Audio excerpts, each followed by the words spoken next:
बिस्मिल्लाहिर्रहमानिर्रहीम। Permutation combination की application के हवाले से ये क्लोजिंग हो रही है। तो एप्लीकेशन जितनी कुछ कोशिश की गई कि कहाँ कहाँ फील्ड किस किस फील्ड में ये अप्लाई हो रहा है वो आपने अभी देख लिया। उससे रेलेवेंट क्वेश्चंस बचा हल करने के अब काबिल है। ये एक और मिक्सचर सा है, यानी कि मज़ीद एक रिपीटेड परम्यूटेशंस का यूज़ और प्लस वो कॉमन क्वेश्चंस जो जनरली हमें लगते हैं कि इतने लेंथी हैं, अब वो देखिए कैसे कंट्रोल हो जाएंगे। और कुछ माइनर डिफरेंस जो परम्यूटेशन कम्बिनेशन का है जो इससे पिछले लेक्चर में बताया गया, अब फिर से यहाँ वो चीज़ अंडर डिस्कशन है। ये क्वेश्चन लिखा जा रहा है, there are 18 persons in a committee, we have to select 3 out of them for special working. यानी कि 8 में से 3 लोग सिलेक्ट करने हैं। किस तरीके से? Total number of ways for the selection, यानी कि अगर कोई पाबंदी ना हो, बस ऐसे ही सिलेक्शन करनी है, तो ऑर्डर इंपॉर्टेंट नहीं है, कोई किसी भी तरीके से आ सकता है। So combination is there 8C3, ये रहा इसका सोल्यूशन। सेकेंडली ये क्वेश्चन पूछा जा रहा है कि अगर हमें उसी तरह की सिलेक्शन करनी हो लेकिन पाबंद यूं किया गया, यूं कंडीशन लगी कि पहले वाला पर्सन जो सिलेक्ट होगा वो प्रेसिडेंट होगा, जो दूसरे नंबर पर सिलेक्ट होगा वो सेक्रेटरी होगा, और जो तीसरे नंबर पर सिलेक्ट होगा वो एक आम मेंबर होगा। यहाँ ये ऑर्डरिंग आ चुकी है। ऑर्डरिंग इंपॉर्टेंट हो चुकी है कि जिसने पहले नंबर पर आना है वो प्रेसिडेंट बनना है।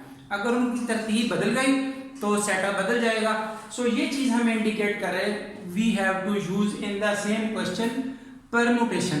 सो दैट्स इट 8P3। ये एक बेसिक डिफरेंस नोट कर लें। उसके बाद मजीद देखिए, there are 10 points in a plane, find number of line segments, number of vectors. ये देखिए, जब लाइन सेगमेंट की बात करेंगे तो एक पॉइंट से दूसरे पॉइंट की तरफ लाइन खींचेंगे, इधर से इधर को खींचे तो एक ही बात है। ऑर्डर इंपॉर्टेंट यहां पर नहीं है, इधर से इधर को लाइन बनाए या इधर से इधर को, दोनों सेंसेस में आपके पास वही लाइन बनी, तो ये हो गया कॉम्बिनेशन। सो इसका आंसर हो गया 10C2, क्योंकि दो दो पॉइंट को यूज करके ज्वाइन करके एक लाइन बनेगी।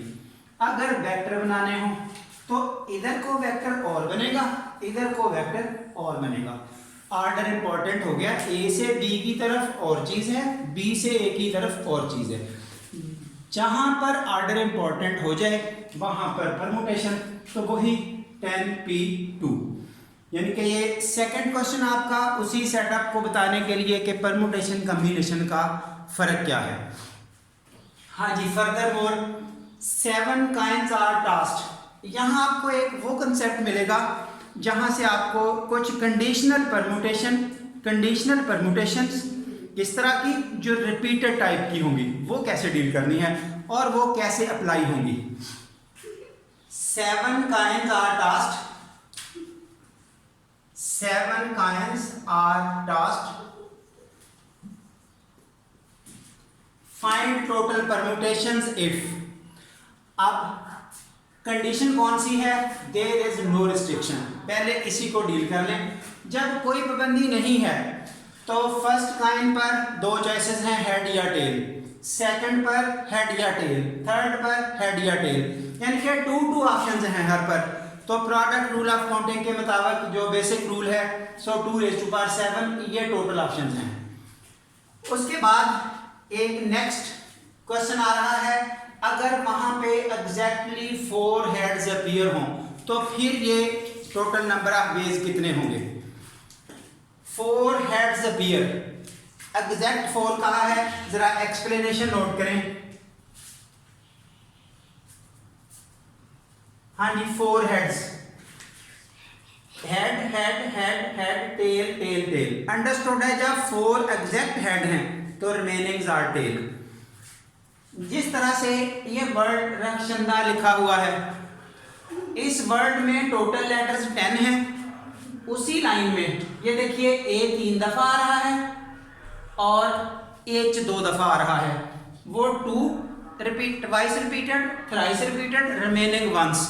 जो वंस वाले हैं वो बेशक ना लिखें, तो आपको ये रिपीटेड परमुटेशन का यूज नजर आ रहा है। इस तरह के क्वेश्चन हम बहुत अच्छे तरीके से हैंडल कर चुके हैं।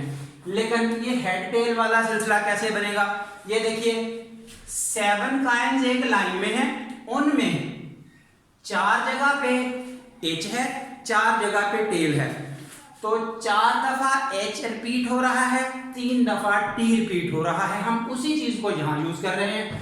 हाँ जी, टोटल 7 4H 3T मीन्स अब जो रिपीटेड वाला फार्मूला है वो हम पहले देख चुके हैं, ऊपर वाले का ऊपर फैक्टोरियल, नीचे वालों के अलग फैक्टोरियल। हाँ जी, एग्जैक्टली 2 टेल्स जब 7 एक लाइन में लगे हुए होंगे, उसमें 2 जगह T एक जैसे होंगे, 7 प्लेसेस पर H H H H होंगे, इसलिए 7 2 5 यानी कि 2 एक जैसे, 5 एक जैसे। उसके बाद एटलीस्ट 4 हेड्स। हाँ जी, अब एटलीस्ट 4 हेड्स का मतलब कम से कम 4 हेड। 7 अगर 4 हेड हैं तो फिर 3 टेल होंगी, या 7 टोटल में से कम 4 5 हेड हो सकते हैं तो फिर 2 टेल हो जाएंगी, या फिर 6 हेड हैं 1 टेल हो जाएगी, या फिर 7 हेड्स हैं तो 0 टेल हो जाएगी। इन आर्स की जगह पर प्लस आ जाएगा और इनको हम रिपीटेड वाले वे से हैंडल कर लेंगे, जैसे ये लैंग्वेज हैंडल हो रही है। हाँ जी, इसी तरह से at the most 4 heads, at the most 4 में ज्यादा से ज्यादा 4 से कम पॉसिबल है, ज्यादा नहीं। 4 हेड 3 टेल, या 3 हेड, या 2 हेड, या 1 हेड, या 0 हेड। इन आर्स को फिर फर्दरी प्लस में कन्वर्ट कर देंगे। इन सब को हम रिपीटेड वाले मेथड से डील करेंगे। हाँ जी, एक और क्वेश्चन है इसी सेंस का, जो आमतौर पे बाइनोमियल थ्योरम की स्टेटमेंट्स आ रही होती हैं, 3 या 4 टर्म्स भी आ जाएं, हैवी क्वेश्चन भी सामने रखे हैं, तो ये देखिए परमुटेशन का कैसे A1 यूज होगा, जिससे आपको समझ आ जाएगी कि बड़ी आसानी से ये चीज मैनेजेबल है। हाँ जी, इन दी एक्सपेंशन ऑफ दिस, जब इसको एक्सपेंड करेंगे तो हमें कोएफिशिएंट चाहिए x की पावर 2, y की पावर 2 और z की पावर 3। इनके कोएफिशिएंट कौन से होंगे? जाहिर है एक्सपेंशन इसकी कितनी लेंथी है, उसके बाद हमें जो हिस्सा निकालना है उसका कोएफिशिएंट। हाँ जी, वेरी सिंपल, 3 2 2 टोटल 7 हो गए। नीचे ये 2 2 3 कैसे आ रहा है? अब जरा एक्सप्लेनेशन देखिए, इसका मीनिंग होगा x x y y z z और z। ये देखिए बड़ी आसानी से अब समझ आ रही है, वही अल्फाबेटिकल लैंग्वेज, 2x एक जैसे, 2y एक जैसे, 3z एक जैसे, अल्टीमेटली टोटल 7 है, तो 2 2 और 3। ये देखिए इसका कोएफिशिएंट पूछा हुआ है, x की 3 z की 4, तो यहाँ y दरमियान में एक्चुअली मिसिंग है y की पावर 0, इसको यूं समझा जाएगा y की पावर 0। तो अब y की 0 3 4 और 0 ये लीजिए उसी तरह, यानी कि इसको अगर हम लिखना चाहेंगे तो x x x z z z और z, इस तरह से z 4 दफा, x 3 दफा, y वहां नहीं होगा। Like this. अब यहां पर कोएफिशिएंट लिए थे 1 1 1 1 1 से फर्क नहीं पड़ता। ये जरा एक क्वेश्चन और कोएफिशिएंट डिफरेंट करके बताया जा रहा है और थोड़ा और हैवी क्वेश्चन कर दिया है। इस लंबी लाइन की पावर 16, जब इसको ओपन करेंगे तो हमसे पूछा जा रहा है इसका कोएफिशिएंट बता दें। अब कोई पर्सन अगर 16 पावर को खोलने की कोशिश करेगा तो शायद नामुमकिन सी बात लगेगी कि वो उस गिवन टाइम में 1 घंटे में भी उसकी पावर को ओपन कर ले, इतनी लेंथी प्रोसेस के साथ। फिर हमसे पूछा है इसका कोएफिशिएंट बता दें, तो वेरी सिंपल, यही repetition way, use of permutation. Total power ये 16 है, 16 ऊपर आ गया, नीचे इसकी पावर 2, यानी कि ये a ऐसे होगा, a 2 दफा रिपीट हो रहा है, b ऐसे होगा, b 3 दफा रिपीट हो रहा है, इस तरह से यही सेटअप है। 5 ये देखिए 2 5 d 5 दफा है, आगे जो 4 लिखा गया ये किस चीज का है? वो कांस्टेंट टर्म है ये वाली, उसके साथ जो भी आएगा वो 5 5 5 लिखना तो है ना, पूरे 16 तो करने हैं पावर के साथ। यानी कि जब हम किसी पॉलिनोमियल की एक्सपेंशन करते हैं तो पावर तो हर जगह सेम रहनी है ना। तो इसलिए अगर ये पावर 5 2 7 3 10 और 2 12 है, ऊपर पावर जितनी बनती है वो 16 करने के लिए 4 ऐड किया गया, इसलिए वो कांस्टेंट वाला 4 यहाँ पर। अब ये चीजें क्या हैं, ये वाले कांस्टेंट हैं जो 1 की पावर, इसका कोफिशिएंट 2, इसका कोफिशिएंट -3, इसका कोफिशिएंट 2, ये 5।